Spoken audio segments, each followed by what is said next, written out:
சமூகத்திலிருந்து விலகும்படி. மீனின் வயிற்றுல புலம்புதார். இந்த புலம்பல் வராம இருக்கணும் அப்படின்னா இந்த இவர் கர்த்தருடைய சமூகத்திலிருந்து பேர்க்கக்கூடாது.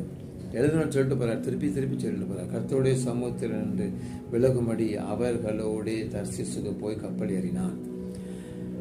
நினைவே இங்க இருக்கு அப்படின்னா தர்சீஸ் ஆப்போசிட் சைட்ல இருக்கு. ரொம்ப தூரம், கிட்டத்தட்ட 500 கிலோமீட்டர் நாங்க காணிச்சிருக்கிறாங்க. அவ்வளவு தூரத்துக்கு போகணும் யோனா போறார். ஆனாலும் ஆண்டவர் விடல. ஆண்டவர் போய் ஆண்டவர் அவர்கிட்ட உணர்த்துறார். நீ போன தப்பு. இன்னைக்கு நம்மகிட்டயும் ஆண்டவர் உணர்த்துவார். சில காரியம் நம்ம செய்யக்கூடாது அப்படின்னா ஆண்டவர் நம்மளோட பேசுவாங்க. எங்க யோனாவோடு பேசுறார். ஆண்டவர் யோனாவோடு பேசுறார். கர்த்தர் சமுத்திரத்தின் மேல் பெருங்காற்றை உலவிட்டார். யோனா ஒரு மனிதன் ஒரு இடத்துல உண்மையா இருந்தா அங்க ஆசீர்வாதம் ஒரு மனிதன் மூலமா. அது நீங்களா இருக்கலாம். கேட்டுக்கொண்ட தேவ ஜனமே, அது நீங்களா இருக்கலாம். ஆசீர்வாதமா இருப்பீங்க.